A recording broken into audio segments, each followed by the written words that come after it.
All right. Hello and welcome to the Running Warehouse Australia Runners Series.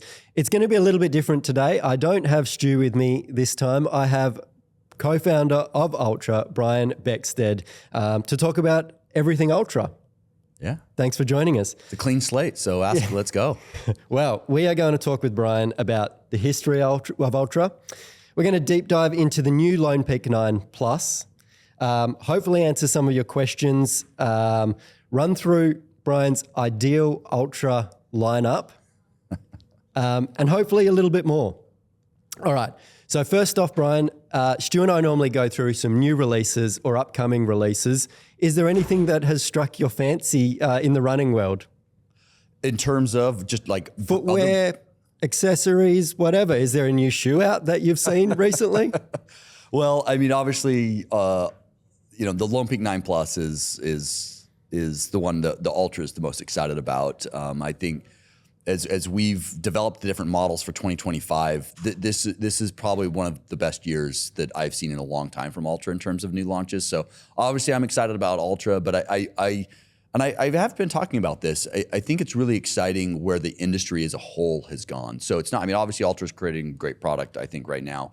But I think the industry has evolved and changed a lot. And so when you're out there talking about footwear, it's hard to ignore, particularly if you're inside the industry and hard to ignore the foam stories that are taking place across the entire industry. So I think there's a lot of cool products out there.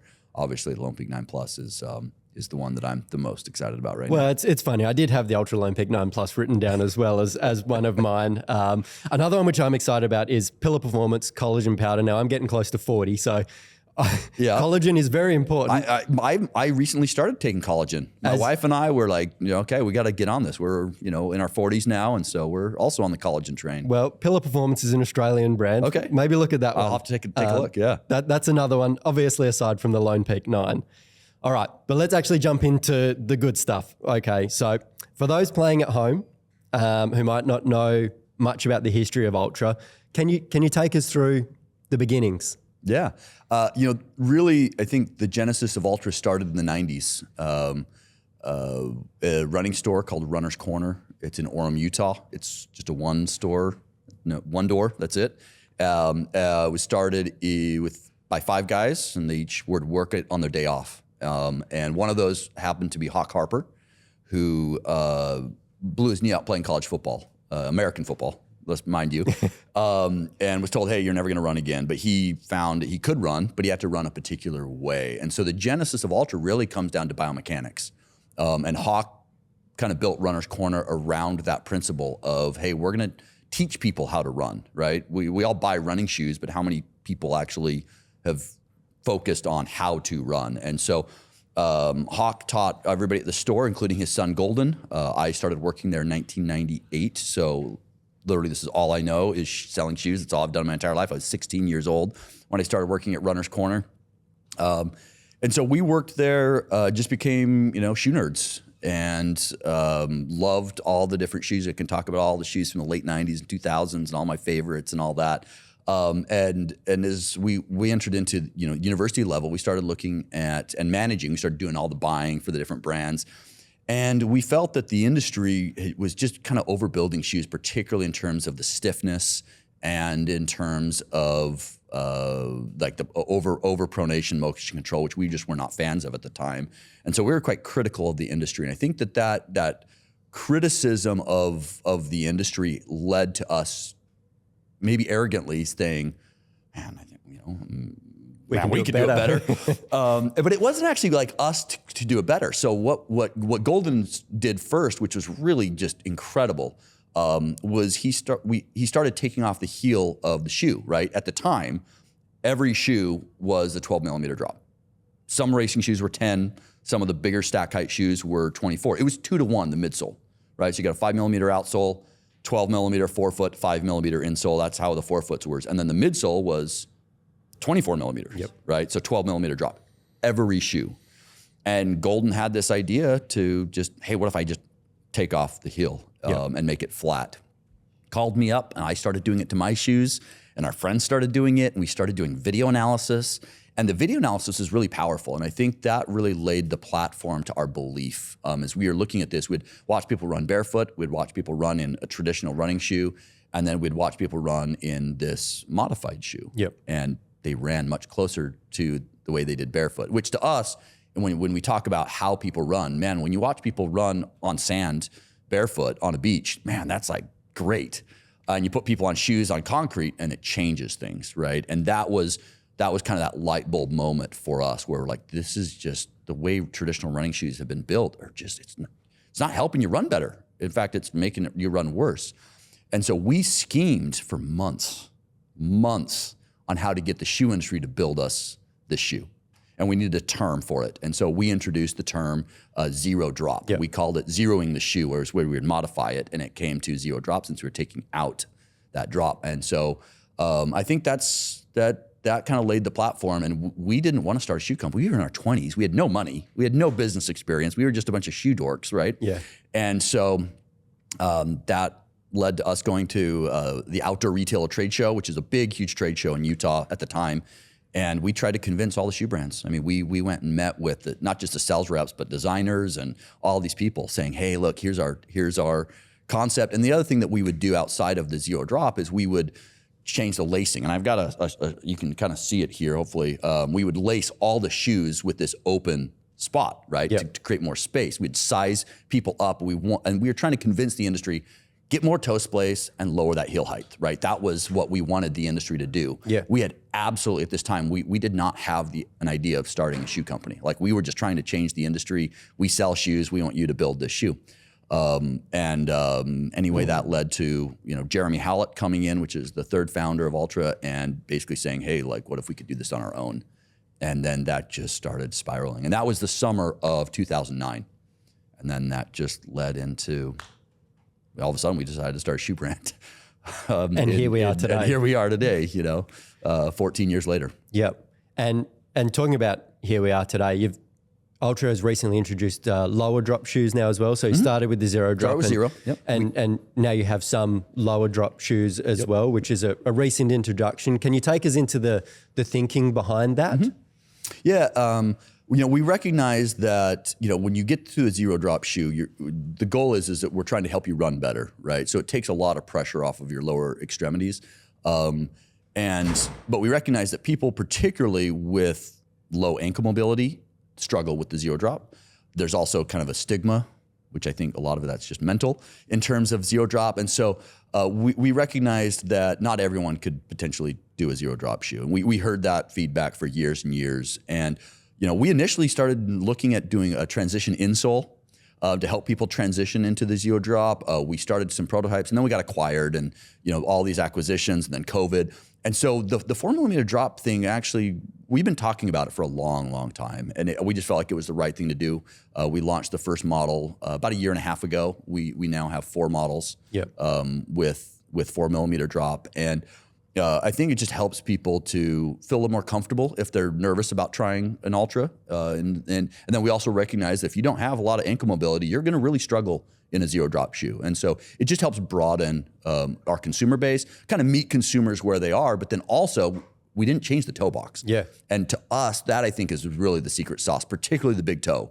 If you can engage the big toe, that's how we naturally create a stable platform in our bodies as a species. It's a big toe for a reason. And so we feel like the industry, not just from a drop standpoint, but from the toe box, as soon as you disengage that big toe, it actually unlocks kind of the archway of the foot, and that archway collapses in. As soon as you engage that big toe, the arch kind of falls into line. And that's how we look at stability. That's how kind of the foundation of that brand is that foot shape story. So all the 4mm drops have that foot shape story as well.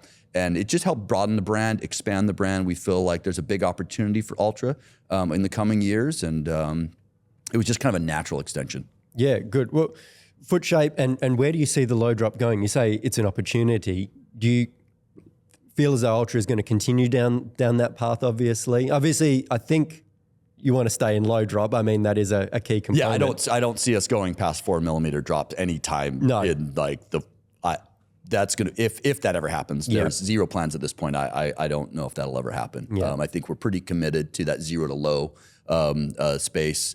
And the nice thing is with the zero drop shoes, all of our flagship models, the same. Lone Peak 9, we're launching it. It is still our #1 selling shoe. So it hasn't, the 4mm drop really hasn't replaced any of the traditional Ultras, the Torin, the Escalante, the Timp, Olympus, Superior, Lone Peak. I mean, all those are still in line. So if you've loved Ultra and the zero drop, we're going to continue making them. We're safe there, but we're just kind of adding some additional models there. Work in conjunction. Yeah, exactly. Okay, excellent. And we talk about the new Lone Peak 9 Plus. Let's go into the history of the Lone Peak, because I believe it was made for you, essentially. Yes, I think so, yeah. Can you kind of take us through the history of it then? Yeah.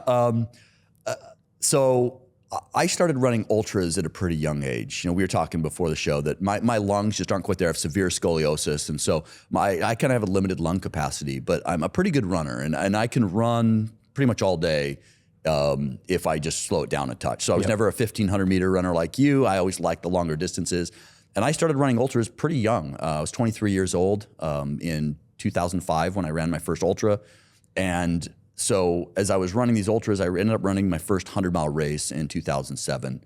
And I just got these just hellacious blisters. Yep. Just terrible. In Wasatch 100, which is the 4th oldest 100-miler in the world, right there in Utah, where we were living and born and raised. And so when we started looking at doing a trail shoe, we really built it for that 100-mile race, Wasatch 100. And so, we wanted to look at proprioception, right? If you hit a rock, your foot kind of naturally absorbs around it. And so the stone guard in all of our Lone Peaks is sandwiched between the 2 layered midsoles rather than on the outsole, right?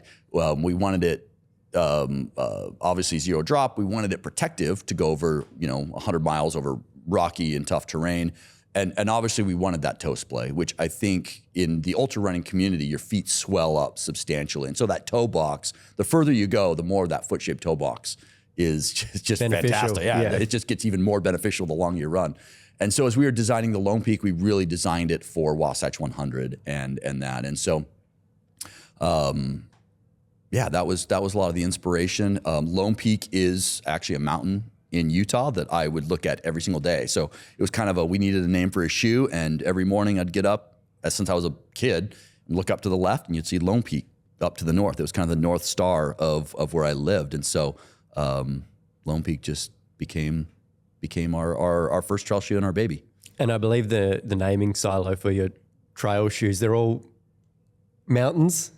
All of our original trail shoes were named after mountains in Utah. Yep. So you've got Lone Peak, you've got Superior, you've got Olympus, and you've got Timp.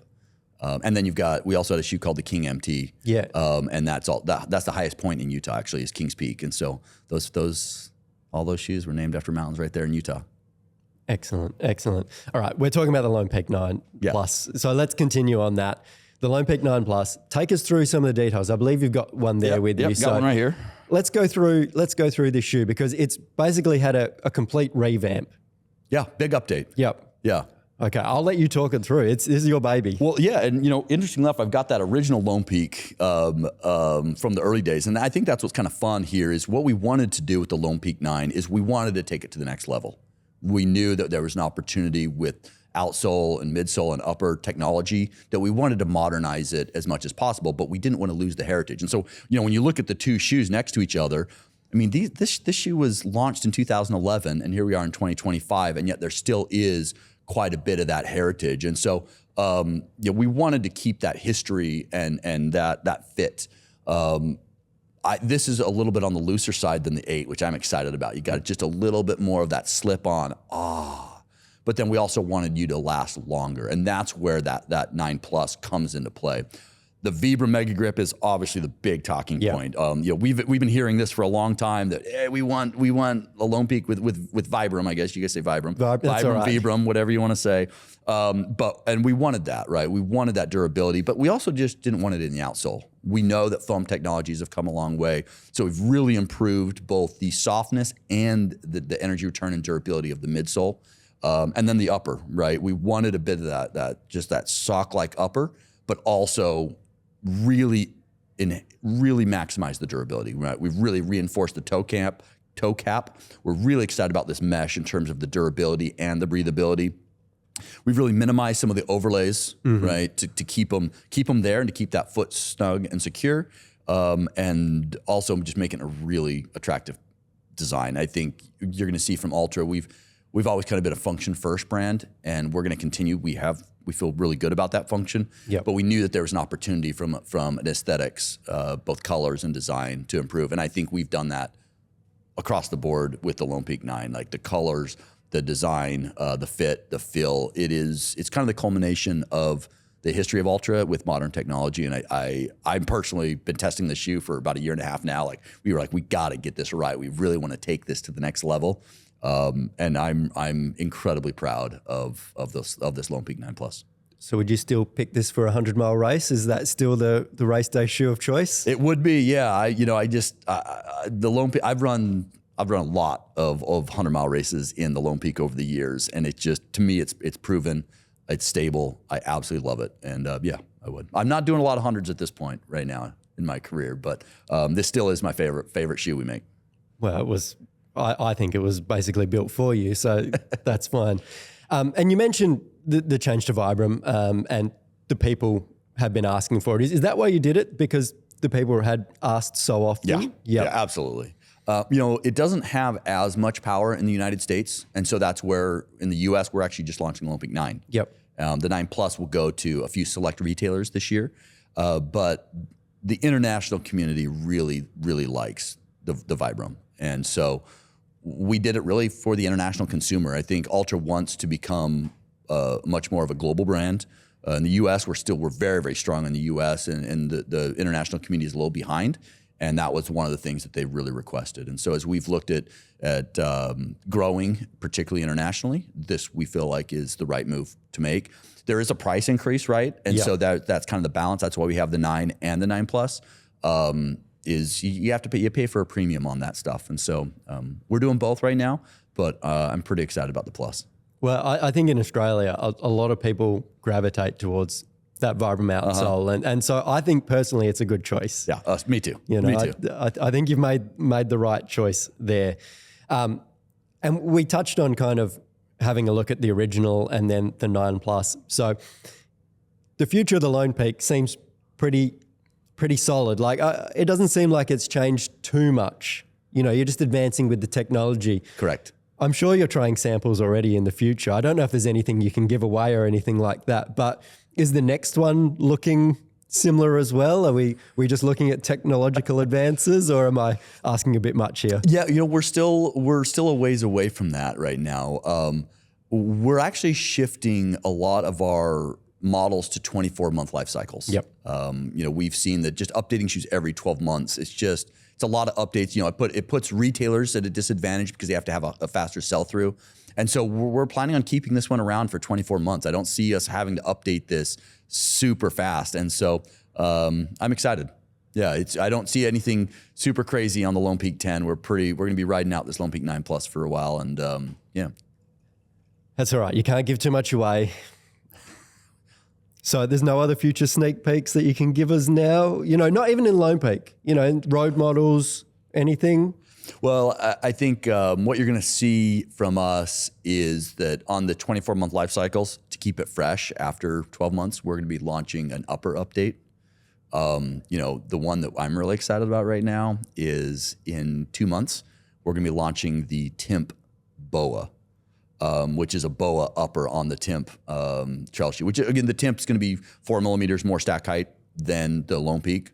It does have the Vibram, and it's a great shoe. And to keep it fresh, we're doing that. We're doing something similar with the Olympus this summer. I don't know if you've seen that one. I've heard rumors. It's called the Olympus 275, and it's the same Olympus.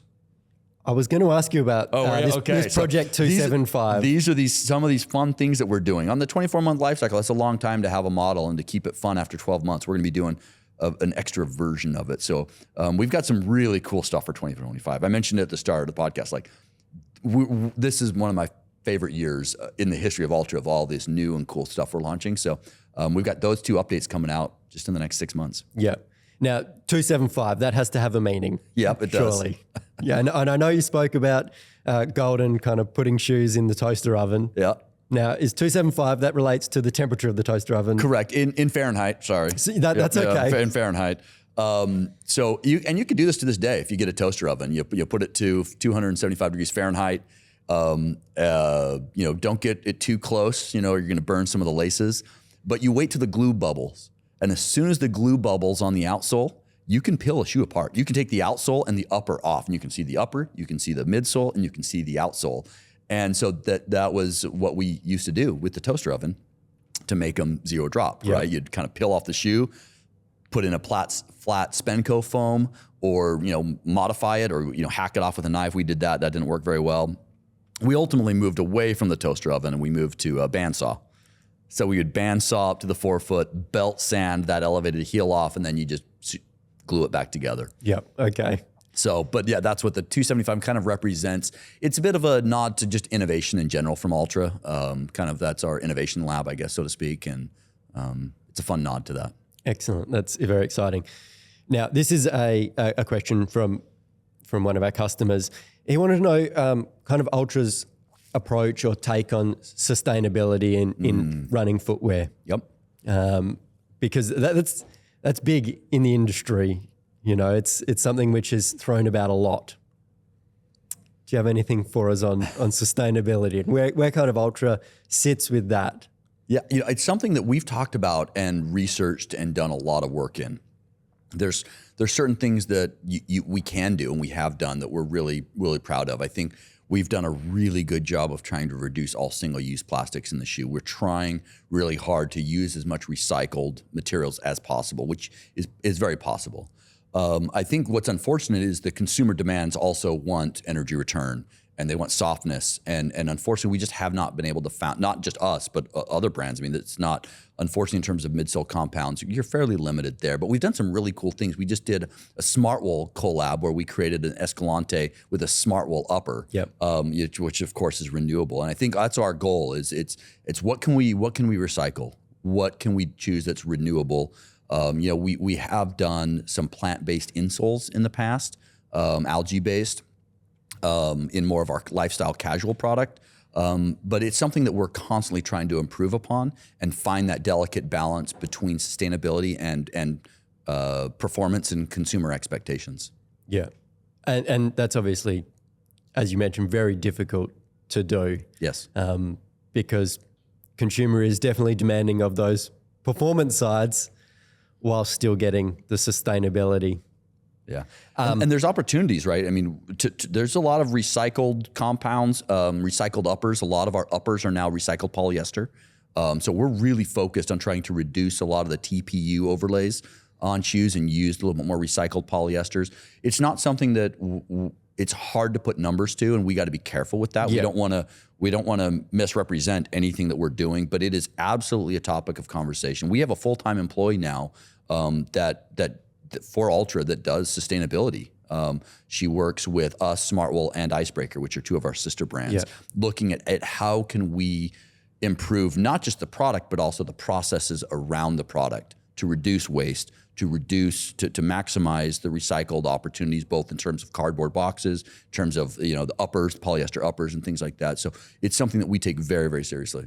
Yeah, I was going to bring up the uppers, so I'm glad you did. I think a lot of companies are trying to push to that recycled upper, and they're still as comfortable. And I think the Lone Peak 9, it is one of the plusher Lone Peak options, which I've seen. And so I think you're going to get a nice plush shoe, plus with those hopefully sustainability benefits as much as you can, whilst getting that performance from it, because it's a running shoe.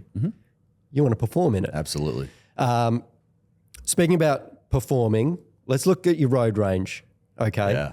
So the Instinct was your first shoe. Correct. Yeah. People don't realize that. Our very first shoe was a road model. We didn't start as a trail brand. Trail runners tend to be a little more adventurous and a little willing to try something new and different. But, we sell more road shoes than trail shoes. Yeah. And road shoes are very based in performance. Yep. I find. And you've got your carbon race day shoe. I spoke about innovation before, and I'm sure you might not be able to give too much because obviously everything's going off on a longer life cycle now. But the Vanish Carbon 2. Yep. Have you worn that? Absolutely, yes. Have you raced in it? You know, I haven't raced in it. I don't do a lot of road racing. I did run Boston Marathon in the original Vanish Carbon, but the Vanish Carbon 2, I just haven't done any road races this year yet. So I was going to say, you say you haven't done it much, but we were talking before and you said you run Boston, is it 7 times? 7 official finishes, yeah. And 5 of those times you ran from the finish line out to the start line, which I'm not sure if people are aware. It's literally a point-to-point race. So 42 Ks you ran out before the race, stopped, and then ran back. Correct. That's wild. That's absolutely wild. Yeah, I mean, they weren't like super speedy, but you know, it was, you know, you're training for these, you know, 160 kilometer trail races, and so you're out in Boston and working the expo, and I just, you know, at the end of it, I knew I couldn't run fast after working the expo for 4 days and whatnot, and so I just needed a good long training run, and it was something I did for a lot of years and really enjoyed. Really, I love Boston Marathon, and I love to run, so it kind of worked out. So you spend 3 days on your feet at an expo, and then you've run out 42 Ks and then run back 42 Ks. So just a cruisy 84 Ks. Yeah, it wasn't, I mean, it was cruisy, but I'm telling you, it did beat you up, especially that much on the road. I mean, I'm a trail runner, right? I do most of my training and my racing on the trail. So that I used to figure that was like 60% of my road miles for the year. Like it was like I just train on the trails. I'm very lucky to have access to the trails, and I just love trail running. But those were some of my favorite road miles, and I really, really loved. You know, you watch the race come to life. It's really fun watching the gates come up. You know, there's cars on the road for the first half, and then watching the aid stations get all set up, and then, you know, the first part of Boston. You know, this towards the end of the first marathon I would run. It's really country. It's beautiful, beautiful kind of country landscape going up those hills. And it was wonderful watching the sun come up while on the course, and really enjoyed those experiences. How'd you find the profile? Because it's quite a downhill course back into Boston. So on the way out, you're going uphill. I guess you would have liked that. Yeah, well, everybody talks about the hills of Boston, how terrible they are. You should run it the opposite direction. It is definitely a downhill course. You know, there's a reason why they won't give someone the world record on it, right? Because it's too much of a net downhill. Yep. So when you're running it backwards, there's a lot of uphill going backwards, and I prefer downhills. So, you know, getting those uphills over with was nice. I prefer uphills personally, but I guess that's maybe the difference in our body types. Kind of continuing on road shoes, but shoes in general. Another question is wide fits. Obviously, you've got the foot shape, and you've brought in wide fits recently. Mm-hmm. We'll say recently. It's a newer thing. Is that going to continue on? Yes, wide fits? Absolutely. Very important? Very important for us. Even with the foot shape? Correct. Yeah. Correct. Because the foot shape, it doesn't make the shoe wide. I mean, the toes have space, but in terms of up to the metatarsals, the arch, the heel, we're pretty snug, particularly in the heel, right? So our geometry doesn't fit typical footwear geometries, right? We kind of think outside the box. We look at it very differently. We recognize that some people have when we talk about width, so a lot of times we should be talking more about volume, right? And those are two things, right? Width is just a two-dimensional thing. Volume is much more three-dimensional. And so that's where that wide really comes into play is not just in terms of width, but also in terms of the volume of a foot. You know, we currently have it in 3 models, right? We got it in the Lone Peak, we got it in the Tauren, we have it in the Paradigm, and we are actively looking to add widths over the next 12 to 18 months in multiple models. Okay, because one of the questions we got was on widths, and he suggested the Olympus. Oh, really? Okay. He did. He wants an Olympus wide. He wants an Olympus wide. Okay. Yeah. Well, that's good. You know, we haven't made the decision yet, but for the Olympus 7, I think that's something we'll have to seriously consider. But because he did reel off that he solely wears Ultra and he wears those 3, and he said, I also wear the Olympus and I would love that in a wide. So okay. That's a good request. For a wide fit, that's important. Now, I believe we're going to get a little bit off track here. I believe you love your fishing. Oh, yes. Okay. As well. Here we go. Yep. We're going a little bit off track now. That's okay. And I believe you're off to New Zealand in a week or so. Correct. Are we going to get some fishing done there? Oh, absolutely. Yeah. I mean, I don't pass up many opportunities to fly fish when I have the chance, especially in a place like New Zealand where the fly fishing truly is world class.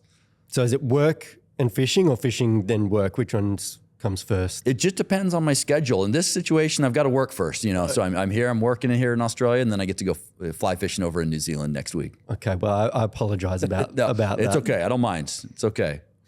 And the fishing that you do back home, we were talking earlier, you were saying to combine your time, you would pack a bag with a little fly fishing rod in it, run out, fish, and then run back. Uh-huh. All day, multiple days? Yeah, usually just one day. It started right around the time we were starting Altra. I used to be a backpacking guide, and I was a big backpacker for most of my life before Altra, and I'd just gotten married. We were starting Altra. We just had my wife was pregnant when we were starting Altra, and so I just didn't have time to do the backpacking trips. I was training for ultra marathons, which I just was always struggling to get the right amount of mileage there. And then I've always grown up fishing, with my dad, and then just on my own, I loved fishing. And so it was a way for me to try to get all of those hobbies in a single day. And so luckily I live in Utah, which is just an amazing, amazing state. And in the summers, there's these high alpine lakes called the Uinta Mountains, which are fairly close to Salt Lake and the main population centers in Utah. So you can drive up for an hour and a half. I could leave my house at 6 a.m., start running at 7:30. My favorite loop is 18 kilometers in, and take 3 to 4 hours depending on how hard I'm pushing it. And it's right up the mountains, right? This is You're talking, you're going up over a 4,000 meter pass, to get to these alpine lakes. And then you just fish all afternoon. You get there, you got a little water purifier, and you just sit in the afternoon and watch these fish. We'd catch 40, 50, 60 fish in an afternoon. I mean, they're small, right? They're small little trout. Yep. And then, pack up, a little compact fly rod. They have these compact travel rods, and they fit in any hydration system, right? With your bladder and with a bunch of food and, a little rain jacket, and then you would run out. And it was an awesome way for me these were trips I used to take 3 to 5 days on, with a backpack and tents and sleeping bags. But here I was able to get that similar experience. Obviously you have to go faster and you can't, backpacking is very different, but this was a great way for me to do it. And apparently it kind of stuck. So we ended up calling it ultra fishing, and now it's taken off. Now there's races you can do like this. You know that? They're called the flyathlon. You can look this up. Okay. Where you run and fish, and depending on how many fish you catch versus the size versus the time, you can race. So if you can go slower and catch more fish, you can actually win, right? And so they actually have races on this now. It's really cool. So essentially you started a whole new race. I wouldn't say I started it, but I didn't know anybody else was doing it. And I think there's a few people that had been doing something similar. I was unaware of it, but it now kind of grown as a sport where it's like, you know what? I love fishing. I love running. I can get in farther. I can catch more fish if I'm willing to go a little bit further. And so it's just become a fun pastime for me. I've been able to do it all across America, and here in New Zealand, we're going to be hiking in. We won't be running, but I love going in a little bit further than your average fisherman, and just going a little farther, a little faster, and hopefully catching more fish. We're going to say you started it. So the Lone Peak 9 is yours, and then you started ultra fishing as well. Not a bad day. Yeah, for sure. Now, I've done a little bit of an Instagram deep dive, and this is your second time in Australia? Second time here. Second time in Australia. And I've seen that you've been looked after with some Australian snacks. Yes. Okay. Have you been able to try any of them? Well, I'm telling you, I don't know what you guys put in those Tim Tams, but they are just absolutely addicting. They're fantastic. So I'm a big fan of those. Okay. I haven't done the Vegemite yet, so at least on this trip. So I got a jar of it, so we're gonna see how that goes. But I got some barbecue chips, which are delicious. I had a bunch of those. And barbecue shapes. Yeah, shapes. Sorry, we got to get the terminology. It's important. Okay, yeah, they're delicious. Okay, so Tim Tams are high on the list. Barbecue shapes. Yep, high on the list. And I've seen some Freddos and Caramello koalas in there as well, along with the Vegemite. Yep, I haven't tasted all that yet. No, that's okay. But that's coming. That's coming. But Tim Tams, we've got number one. I just wanted to get definitely. Yeah, I'm kind of a sucker for chocolate, to be honest with you. So I love my chocolate. Okay, all right. That was, again, just a little bit off topic there. I saw it and thought I'd throw that in. Back to Altra. Now, you can pick 3 Altra shoes for your ideal lineup. Okay. Only 3. I'm going to limit you to 3. I'm going to stop you at 3. What is your ideal Altra lineup? Oh. Only 3. If I could only have 3 Altras. Only 3. If you Okay. could only have 3. I know this is tough. Yeah, that is tough. That's tough. I would have to say, I mean, obviously the Lone Peak. I feel like I can do just about anything in the Lone Peak. I really, I wear it on the streets. I mean, in America, it's like almost like it's funny. It's really weird. Like you go to any mountain town in America, whether it's like, Asheville, North Carolina, or like Telluride, Colorado, and like people are wearing Lone Peaks everywhere. Like it's almost like a statement at this point, which is pretty fun and it's iconic and I love it. I can wear it everywhere. So definitely it's got to be on Lone Peak. In terms of road shoes, oh man. But they don't have to be road. I gotta have a road shoe. I gotta have a road shoe. That's tough. I would say I'd probably go Escalante, just because I think that they're just like a sock, and I can run in them, but I can go to the gym in them. I do love the Torin, but I think if I had to choose, I'd go Escalante. And then I would have to say the one shoe that I have done my last few races in instead of the Lone Peak, not hundreds, but and I think it's a really good to pair with is the Mont Blanc Carbon. I mean, it's just you got a little bit more of that racer, just a little bit more cushion. That upper is just incredible. So I think that's what that would mean: Lone Peak, Escalante, and Mont Blanc Carbon. So those would be my 3. Okay, excellent. That'd be tough. That's tough. That's a tough question, though. We're here to ask the tough questions. Okay, I don't mind. I can take it, but yeah.